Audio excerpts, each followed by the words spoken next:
The English Channel, stretching 560 kilometres between Dover and Land's End.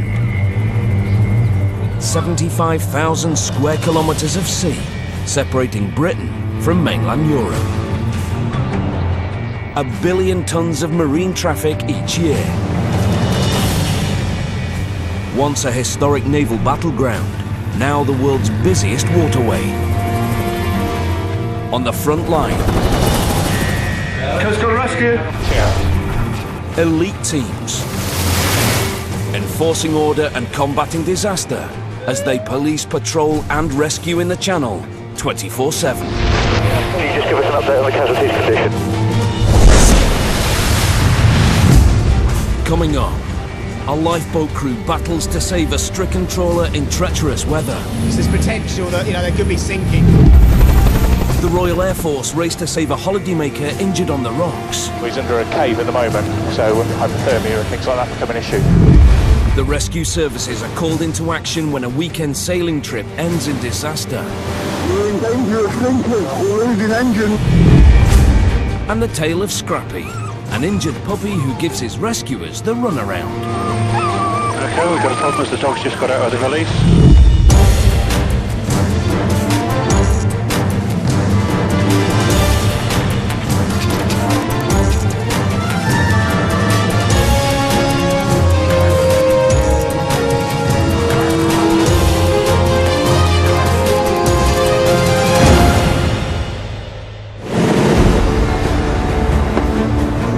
Gale force winds are gathering pace in the English Channel.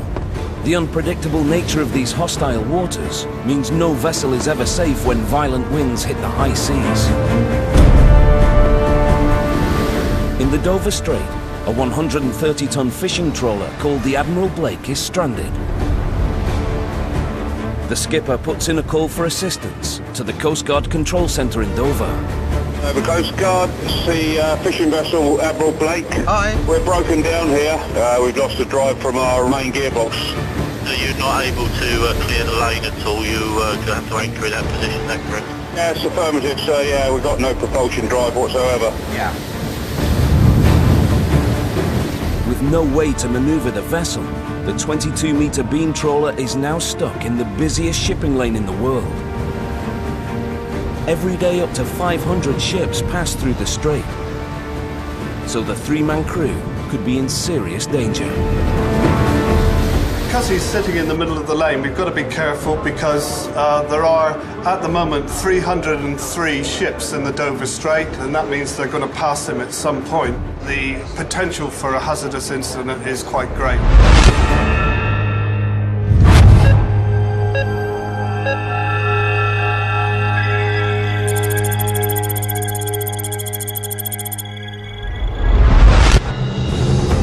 Peter Legg, the senior watch manager, contacts the nearest lifeboat crew for assistance. Pensioners lifeboat, this is Dover Coast Guard. You are launched to the Admiral Blake, broken down with gearbox failure. Understood, so yeah, we're on our way. Over. The volunteers need to tow the trawler through the shipping lane and 32 kilometres into harbour. But the severe weather conditions are going to make this difficult. So the lifeboat crew in Dover has been called out to assist them, as they have a larger and more powerful lifeboat. Dover Coast Guard, Dover Coast Guard, Dover Coast Guard. The 7-class all-weather lifeboat has two 1,250 horsepower engines and can travel up to 185 kilometres offshore. Running down with the weather. We've got a couple of boys out on deck as well. Experienced coxswain Stuart Richardson is leading the operation. The weather conditions aren't very nice, to be honest. We'll have quite a job actually getting such a large boat in the harbour. So we're going to run down, meet up with Dungeness lifeboat, take over the tow. Stuart's 6-man crew includes new recruit Harry Hughes. I'm pretty nervous, a bit of adrenaline to start with. Obviously, all the training we've done is now going to be coming to practice. One thing Harry has got, which nearly all the volunteer crew have got, is enthusiasm.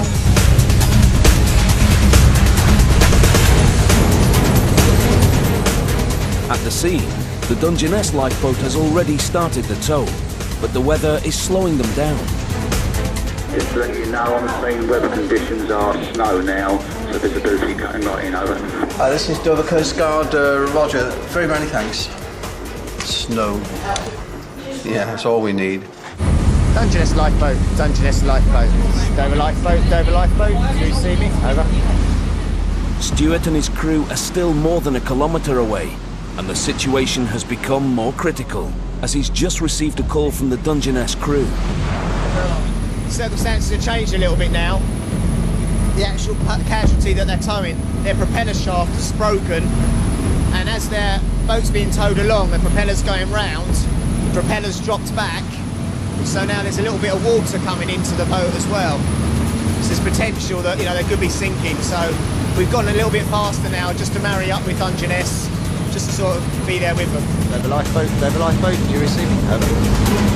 What started out as a complex towing operation could now become a life-saving rescue mission. Dover Coast Guard, Dover Coast Guard, Dover Coast Guard.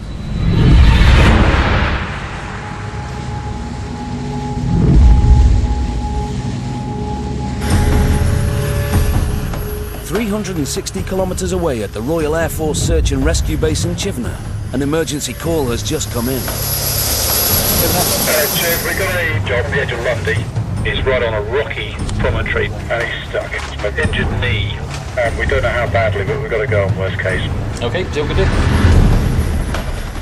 On Lundy Island in the Bristol Channel, a 23-year-old holidaymaker has fallen on rocks whilst out walking and is now trapped in a gully at the bottom of a cliff. As there are no hospitals on the island, the casualty will have to be taken to the mainland, so the Royal Air Force helicopter is the best way to get him there quickly. Lundy Island, that's 13 miles away. Pretty quick, it's not that far from us.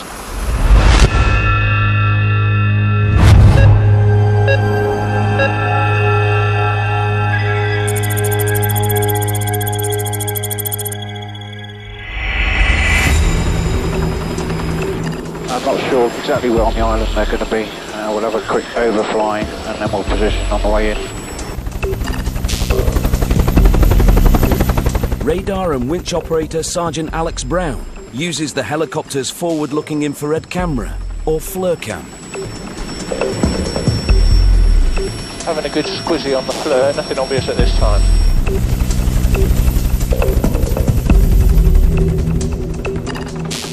Okay, yeah, there's some people down on the pier, there's some people in yellow jackets top on below. He's waving his hands. A member of the island's Coast Guard team has just arrived at the scene to help. I am situated on the north side in the staying low jacket. I'm visual with the casualty. Due to the steepness of the rocks surrounding the man, the Coast Guard is unable to stretcher him out. Well, it looks like a winching job, and we have got the additional hazard of the people on the pier who are going to be downwind of us. Yeah, I've got those walkers to move away. But paramedic Paul Hunter has spotted a bigger problem. The tide coming in. If it's coming in, I need to think about taking him quicker. He's under a cave at the moment, so the problem is it's going to end up in the water, which makes his condition worse. Hypothermia and things like that become an issue.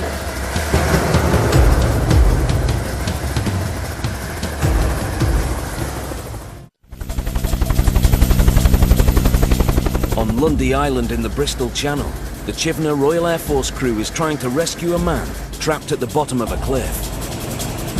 Should mail possible dislocation to his right knee. Co-pilot Christian Taff Wilkins is eager to get the man on board swiftly, as the tide is coming in fast. The water's coming in, so you need to try and get the casualty out so he doesn't get wet. If he is in a bad state with his leg, obviously the movement of the waves is going to be harder to get him in. Can you just get the stretcher down? You can go straight into the stretcher. So you down and then the stretcher down? No, all in one. All in one, yeah. And ready to move, and winching out as we go. Through the door, and a right 5, height is good, a right 5 to the survivor, Paul's moving over the rocks, 5, height is good, steady on the deck, and move left, you're clearing, clear left. Off the hook, winching in, hook's clear, and move left, you're clearing, clear left. Right, you're in a lot of pain, are you? I'm going to move it, it is. So. Okay. Paul gives 23-year-old railway worker Chris Brown some nitrous oxide to help relieve the pain. Right, it's just nice, deep, drug-taking breaths, all right? Breathe in, hold it, breathe out slowly. The tide's coming in at the moment, so he's doing the best he can as quick as he can to get him out of that position. All I want you to do, if I move this up here, is roll back across onto it. It'll be all right. Can you just... Yeah, no, all I need is one big effort. Just hoof your bum in. Ah. There we go. Paul's putting his helmet back on now. I think he's going to be ready momentarily. Roger. Can you come and get me? Yeah. It's a risky winch operation, as Paul is currently underneath the cliff face. The clear of the cliff is about 2.5 feet. Just obviously with a bit of a swing, you just got to watch those rocks. Okay. Well, I'll come out into the water if need be, with him just clear, and I'll walk it out almost like a long lead. Yeah, understood. But nice and gentle for the first bit, if you can. Understood. Ready for lift. Steady winching in, nice and gently. Right, one and forwards. Attention. Move left. Gets a bit of forward speed on for the structure spin. Push to pilot. Pilot. And he's in. Hoist is top of the arm, push winches, door is closed. Right, that's there if you want to use it again. Alright. Alright. We're going to get you off the stretcher in the hospital, okay? And now we're en route to Barnstable Hospital. The problem with Lundy is the fact that it's away from the mainland, so it's just a medevac now.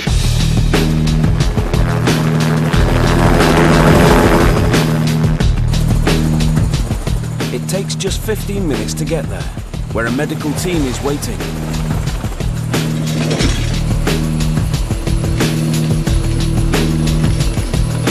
For the RAF Chivner crew, it's job done and back to base. ETA base 1811 Zulu, over.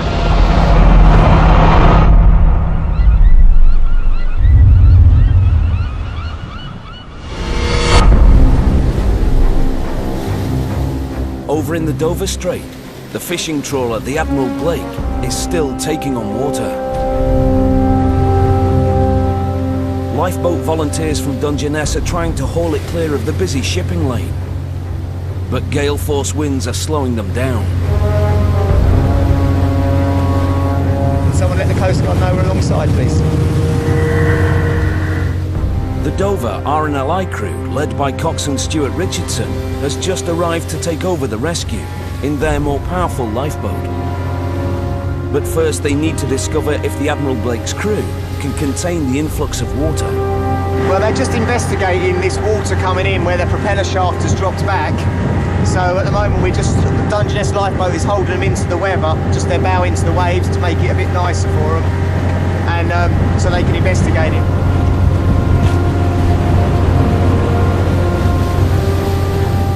Dungeness lifeboat, Dover lifeboat, yeah, receiving that, thanks very much, out. What they've done, they've put a rubber tyre between the propeller shaft and the gearbox, which then has stopped the leak coming in, the water coming in around the propeller shaft. Now that's done, we can take over the tow and start heading them towards Dover.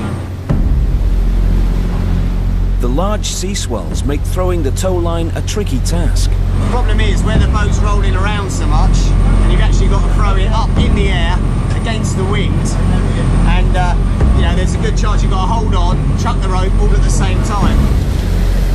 New recruit Harry is given a chance to put his training into practice.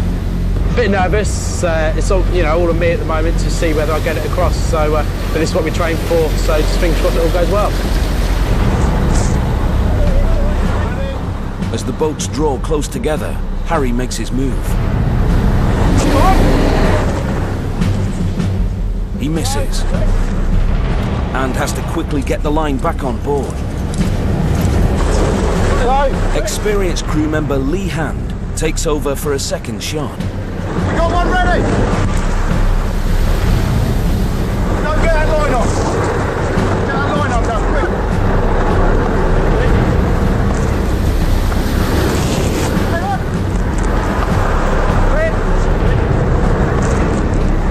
Give him plenty of slack, tell him. Plenty of slack!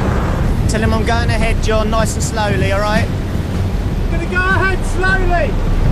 You happy with one turn? Man close. That's it. Turn on!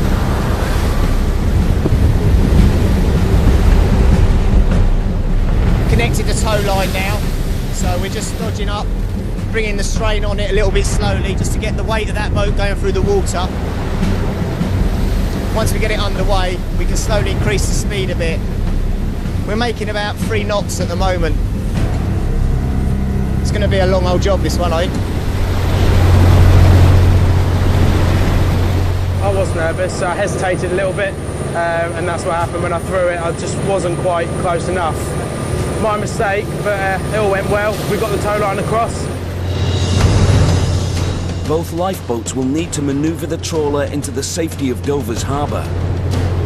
But worsening weather conditions are making it difficult to navigate through the shipping lane. Visibility's shut right down. We've got quite a lot of snow here at the moment. We've got John, our navigator, on radar watch at the moment, keeping a good check out of what's going on. We've got a dredger that's approaching from the stern that's coming up past us. And there's also a military vessel coming up as well, so although we can't see anything, we're aware of where everybody is. When we actually get in the harbour, we're going to shorten the tow line up, so we've got a bit more control over the vessel behind us. Dungeness lifeboat is going to go and put a line on the back of the casualty vessel, so when we get into the berth, they can act as a brake and stop the boat. Ready, boys? Campbell Black, this is...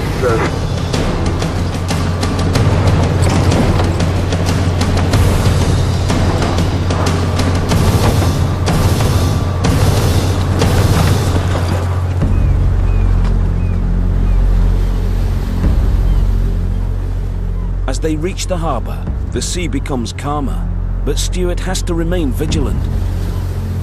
This is the bit that if we're not careful we can do a bit of damage. Just to get a 130-ton ship, well, boat to stop is quite difficult, so we've got to go really gently. If we don't go fast enough, he hasn't got any steerage. He's got to get enough water flowing past his rudder so he gets steerage, but not too much that we can't stop him. The Dungeness lifeboat manages to slow the vessel down, while Stuart guides it safely into the harbour.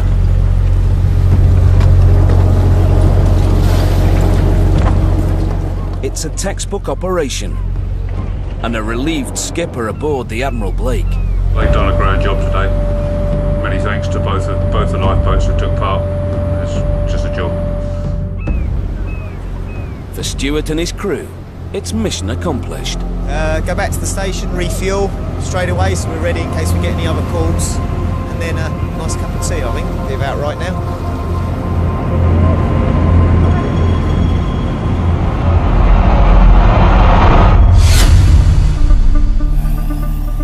"270 kilometres away on the Dorset shoreline, the Portland Coast Guard helps protect over 10,000 square kilometres of the south coast. Since launching in 1995, they've notched up over 3,000 search and rescue missions. The control room in Weymouth has just taken their latest emergency call. Got a dog stuck on the cliffs with its leg. Can't move anywhere because of the mud and everything. I can't even carry him down to the beach. Okay, yeah. Oh, I can hear it. Oh, right, okay. We'll get someone out to you, some help. It's an unusual call-out for the Coast Guard team. An 11-month-old spaniel called Scrappy has a suspected broken leg after taking a tumble down a 75-metre cliff. The owner and the dog are trapped, as the turning tide has left them with no way out. Radio, okay, we're going to get airborne, we'll shoot it down in about 15 minutes. Okay, lovely. We're going to Charmouth, which is along here, and there's some mud flats along there. There's a mud rescue team have managed to secure the dog, but they can't get him up the cliff, and unfortunately because the tide's coming in they can't take him out either.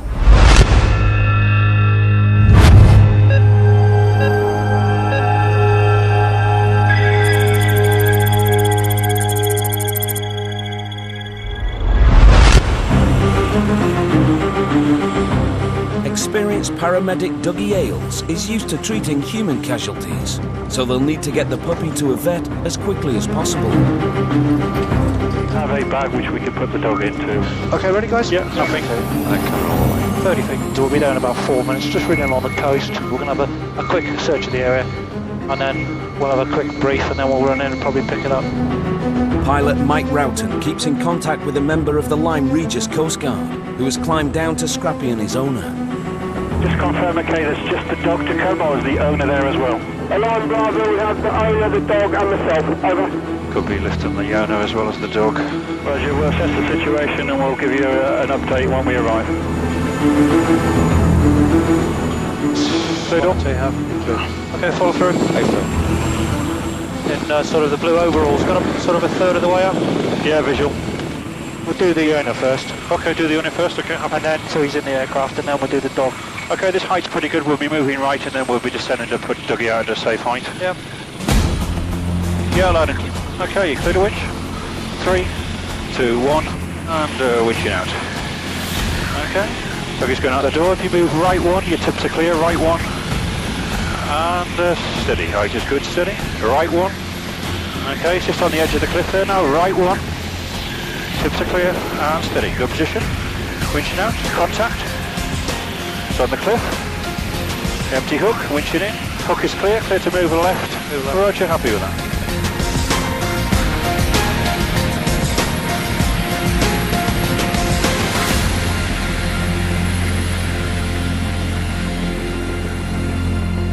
We get the dog, so his head's on this end, so he's got some air coming in, yeah? Scrappy is thought to have broken his leg, so will need to be handled carefully. Which leg is it? This one here. This one? Good. There we go. Boy. Here you go, mate. Settle down once it's... Is he going to stay in there, do you think? He'll stay in there, we'll zip it right up, won't he? Yeah, I think. Go on, fella. Yeah, it's all right, Pooch. Go on, brother. What we'll do is we'll come into a low hover over the top of the cliff. We've got plenty of clearance to the right-hand side with the rotors there, so we should be able to get down to about 30 feet. Dealing with animals is proving far from easy, as Scrappy has managed to wriggle free. Lay down. Good boy. This time, Dougie has no choice but to close the bag completely, to avoid any chance of him falling out. Good girl. Good girl. He can't, he'll have to sit still eventually, won't he? So yeah. As long as he can't get out, does that seal? Yeah, seal. First to be winched up is dog owner Lee Pollard. When you come into the aircraft, don't grab hold of anything, just let the winchman pull you in, okay? It's going to be a little bit uncomfortable. Okay, clear the winch? Yeah, you clear the winch. I'm already sending his lead. Right 3. Right 2 and forward. 1 and steady. Height is good, steady. Okay, he's attached to the winch and winching in. 3 from the doorway. 2, 1, bringing him in board. Bring him back into the cabin by his inboard, okay? Okay, happy with that. Ready to go again. Next up is Scrappy, but the helicopter's noisy engine and powerful downdraft is causing him to panic. Okay. As Dougie reaches for the winch, Scrappy finds a way out. Okay, we've got a problem as the dog's just got out of the valley. The badly injured spaniel is now on the loose. If Dougie can't catch him, he could be in danger of plummeting 30 meters into the sea. On Dorset's shoreline, Portland's Coast Guard is carrying out a rather unusual rescue. A dog called Scrappy is trapped halfway down a 75-meter cliff. Lee, the owner, has already been rescued, but Scrappy, feared to have broken his leg, is on the loose. Okay, we've got a problem as the dog's just got out of the valise. Paramedic Dougie Ailes has to catch him quickly to ensure he doesn't come to any more harm. Oh, he's got a broken leg. Hell, I don't think he liked the noise. Luckily, he manages to grab hold of him. Right, come on. There you go. You're going to shock her. That's it. Come on. Here's a good job. Come on. There you go. Come on. Come on. To make sure he remains inside, a safety hook is attached to the bag to prevent the zip from being prized open. Okay, clear the winch. Next to be winched up is the Coast Guard. Contact. And winching in. And he's clear of the rock now. 3, 2, 1. Bring him in board. Happy with that? Finally, it's Scrappy's big moment. Okay, we're good to go. Okay. Okay, clear the winch. Yeah, clear the winch. Roger, winching out. Right, one only, and steady. Contact. Okay, hooked on. Winching in. Let's clear the cliff. He's 5 from the door. Approaching the step now. 4, 3, 2, 1. In the doorway now. Bring him in board. In board with the dog. Mine's in board, indicating clear, come up and left, Mike. A very happy Scrappy is finally reunited with owner Lee.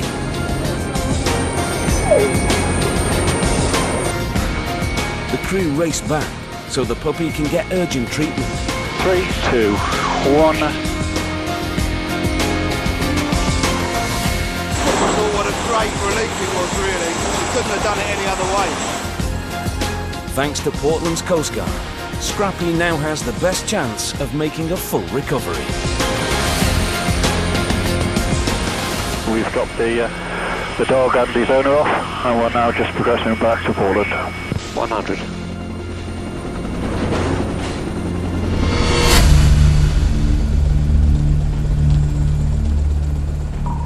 "180 kilometres further along the coast, in an estuary called Restronguet Creek, Coast Guard Martin Leslie has made an alarming discovery whilst carrying out a routine inspection of a local fishing boat.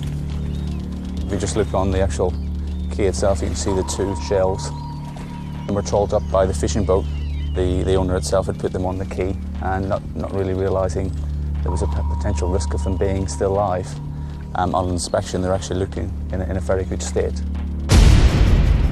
These cartridges could contain enough high explosive cordite to cause serious injury.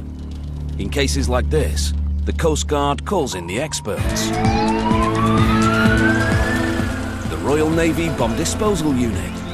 The officer in charge is Lieutenant Commander Richard Talbot. Hey Richard. I'm Martin, all right? Nice, Richard. Pleased to meet you, all right? Whereabouts are we going then? The object, basically, it's along this lane, and we're going to a houseboat. Where did he dredge them up? Well, no, he just sees a scalloper, so he trawled them up in his nets and didn't really realise. I just seen them and thought, well, to me they look live, so... it's just down through these steps. Yeah, and they're there, just on that floor mat, you see it?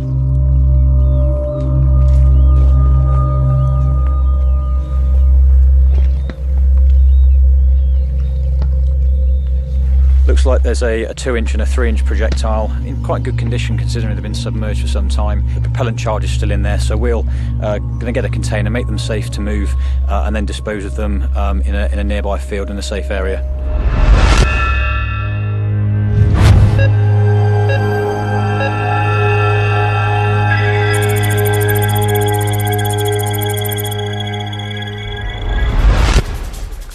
With the cartridges confirmed live, the first job for the bomb disposal unit is to carefully pack them up. That's 2-inch, I think. 3-inch as well. These small and deadly weapons are wrapped in sacks and placed in a protective container. The channel is littered with unexploded munitions. These cartridges have no distinct markings, so it's impossible for the unit to identify where they come from. What we're going to do is to dispose of both munitions together. We're going to dig a small hole in the ground just to sink them into to try and keep the effects as minimal as possible. We'll walk down the firing cable to where our demolition point is. We'll strap the 2 munitions together. And then using plastic explosives and detonating cord, we'll actually attach the charges to the munitions, and then we will fire the circuit which will actually detonate the charges on the munitions. The unit is using 2 8-ounce cartridges of plastic explosives for the controlled detonation. These are boosters. These are just to basically fire the initiation into the plastic explosive, causing it to explode.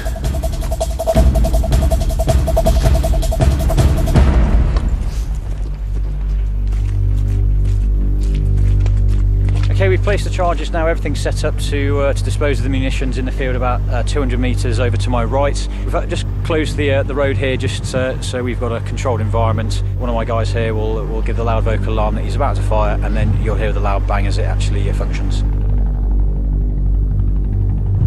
But a Royal Naval helicopter is holding things up. Falmouth Coast Guard, Falmouth Coast Guard, Falmouth Mobile, over. The bomb disposal unit has requested restricted airspace over the blast site, so the Coast Guard need to move the helicopter on. Yeah, reference the explosion of Myla. Could you get in touch with Cold Rose? There's a couple of helicopters flying around the area, and advise them over.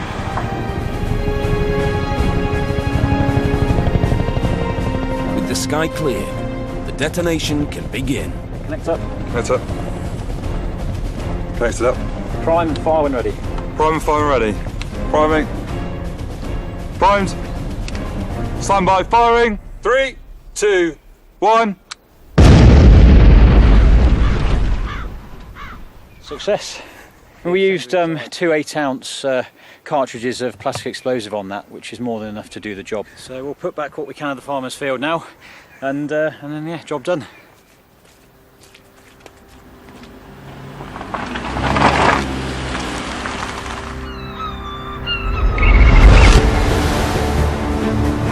On the north coast of Cornwall, 2 rescue services are about to go into action. In St Ives Bay, a boat has got into difficulty in heavy seas. With winds hitting 60 kilometres per hour, the skipper has put in a mayday call to the Coast Guard Control Centre in Falmouth. We're in St Ives Bay on a small 20-foot boat. We're all over the place. Okay, how many people are on board? 3 people on board. What assistance do you need? I was hoping for a rescue and we've got a lot of water on. We're in danger of sinking. We're losing engine now. The boat has sailed out from Hale for the day, but a swell reaching 5 metres has prevented it from returning. The skipper changed course to nearby St Ives, but the boat is now taking on water, leaving the 3 people on board in serious trouble. We're very scared. Watch Officer Phil Mathias puts in an urgent request for assistance from the St Ives lifeboat. The St Ives lifeboat has now launched. The Coast Guard Control Centre also call on the Royal Navy Search and Rescue crew in Culdrose to provide backup. We're on our way. Just. The Royal Navy Air Station at Culdrose on Cornwall's Lizard Peninsula is one of Europe's largest helicopter bases. 771 Naval Air Squadron answer some of the UK's most remote search and rescue operations in their 400,000 square kilometre patch. Now they're going to the aid of a stricken vessel. We've been tasked to a 20-foot boat off St Ives that's taken on water. We've got no other details at the moment. So it looks like we're just going to go whip them straight off.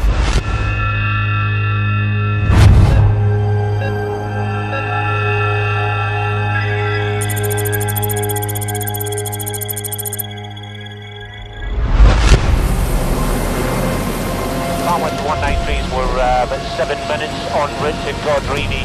Have you got an update on the exact location, over? Winch operator Alex Stevenson is keen to get as much information as possible about the boat, so they have a better chance of identifying it in the busy stretch of sea. Do you have a description, over? Light hull, black topside, with a small cuddy at the forward end, over. Roger that, so copied, 193. Okay guys, everybody happy? We're looking at 20-foot vessel. Roger, good set. White hull, black sides. The coordinates they've been given place the boat 5 kilometres off Godrevy, a popular beach on the North Cornish coast. Okay, looking out. Not seen anything yet. So you reckon it's on a 045, bearing from the... yeah. What's that over there? In your 1 o'clock now. Yeah, I've got visual with a white boat. The Royal Navy helicopter is first on the scene. 1 o'clock. Okay, yeah, visual. Yeah, visual. Yeah.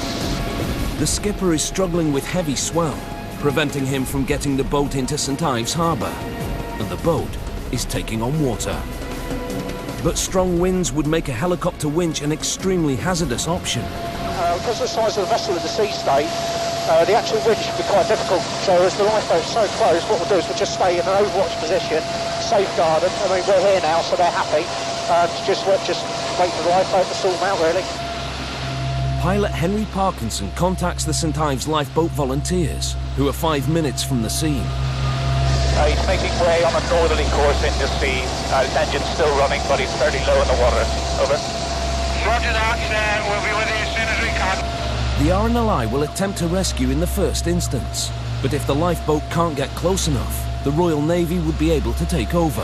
Obviously, if the situation deteriorates, I'll go get. But at the moment, it's just providing an overwatch. Within minutes, the RNLI St Ives lifeboat, the Princess Royal, arrives on scene. They're brave boys, aren't they, the RNLI? Last year, the RNLI came to the rescue of 246 swamped or leaking boats. It's actually quite hard to spot them in all those white horses. With the high sea threatening to engulf the stricken vessel, a boat-to-boat transfer of the casualties is now the quickest option. I think they're going to struggle. Time is running out. The RNLI crew have no choice but to pluck the casualties to safety.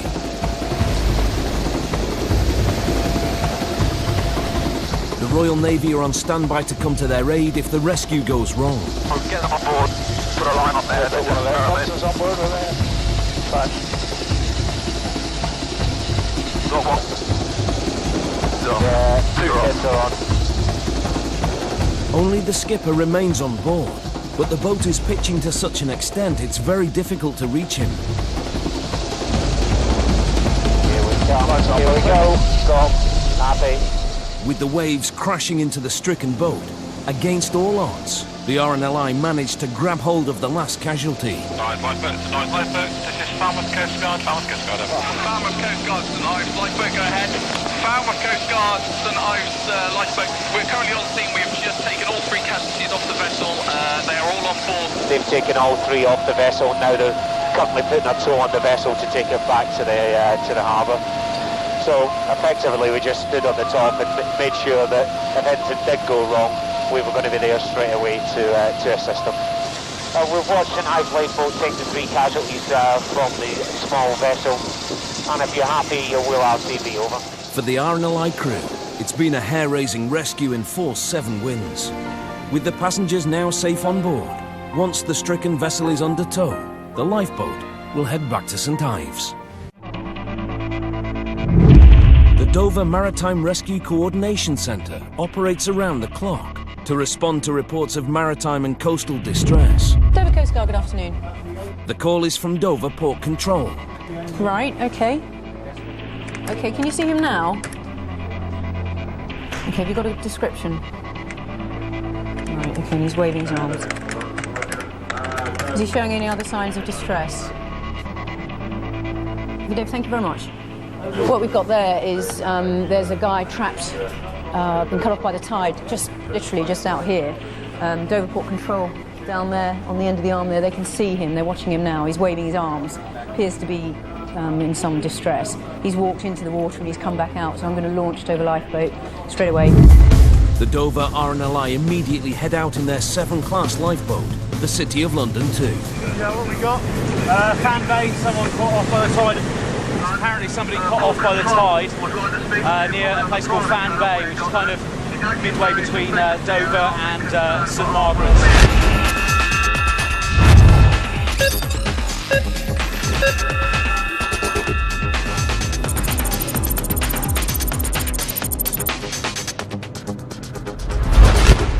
As the RNLI crew make their way, they're updated on what Dover Port Control can see of the stranded man. He's acting very suspiciously and they are a bit concerned for our well-being when we go ashore. Did you copy that? They've got concerns. He's acting very suspiciously towards our welfare, apparently. Okie dokie. Coxswain Mo Parkin briefs the rest of his volunteer crew. So if it looks like it's going to cause any problems or anything necessary, we'll come back and get the authorities. It's approaching high tide anyway, so he shouldn't be in any danger of the tide. So we'll have a look, see what he's like, see if we can assess from a distance what he's like. Then, necessary, we'll have to, if it looks like it's a problem, we'll get in touch with the authorities and take it from there. Fan Bay is a notorious hotspot for getting cut off by the quick-turning tides. It's not unusual for people to not be aware of the tides. You can be fairly safe at one point and then start finding difficulties as you get a little bit further along. 7 minutes later, the RNLI crew arrive on scene. No, we've got him on visual. Okay, if you like to stop there, we'll put the white boat away. He's just there on that top of the falling rocks over there on the cliff. He's right next to a little bit of beach there. He's got a black or blue sign on there, so he's waving. He's waving away. He's waving there, he seemed quite calm and stuff, so. Alright. Yeah, thank you. They can see the man standing on rocks to escape the tide at the far end of the bay. Probably just a genuine case of he thought he was having a nice stroll and wasn't aware that the tide goes up and down. Unable to take their 7-class lifeboat, the largest in the RNLI fleet, safely into shallow water, they quickly launch their Y boat. It's a high-speed, rigid inflatable, which at high tide is the only way to reach the cove. You ready to jump out?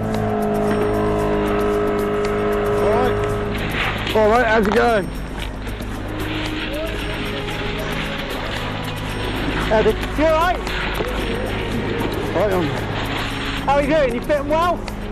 Not hurting anyway? Alright then. You got that a minute, Tom? Yeah, I've got it. Just stick a life jacket on you. We'll take you back to the lifeboat, alright? Dive a lifeboat, lifeboat. Lifeboat, Yankee, dive a lifeboat, go ahead. Yes, returning with casualty. Casualty got okay, no injuries. Happy to see us, over. Copy that, James. You can pass it to the Coast Guard. Roger. The man clearly posed no immediate threat. Basically, they've got the guy. He was quite pleased to see us. Doesn't seem to be any problems. He's not suffering any injuries as far as we know. And they're on their way back. So we just updated the Coast Guard. We'll get him on board and the Y boat on board and go home.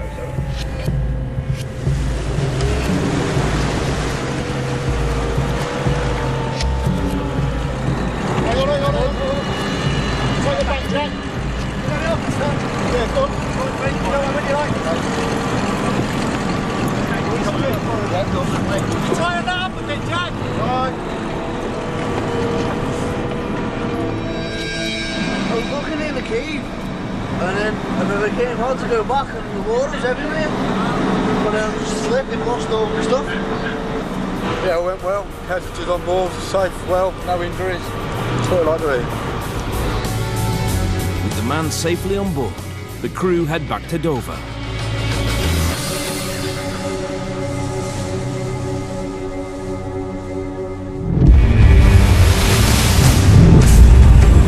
"23-year-old Chris Brown, who fell on Lundy Island, spent 2 nights in hospital after dislocating his right knee. He is continuing to receive physiotherapy. And Scrappy the Spaniel is well on the road to recovery after breaking his leg in 2 different places. But owner Lee Pollard was left with a £3,000 vet's bill. They're both avoiding coastal paths for the time being. Next time, the Royal Air Force come to the rescue after a teenage girl's day out ends in disaster. They've got severe lower back pain. A luxury cruise liner in port lands in hot water with the marine inspectors. She is certainly overloaded. There's fishy business when things don't add up aboard a French trawler. 112% under record, over. And there's a race to save a seriously ill crewman stranded out at sea.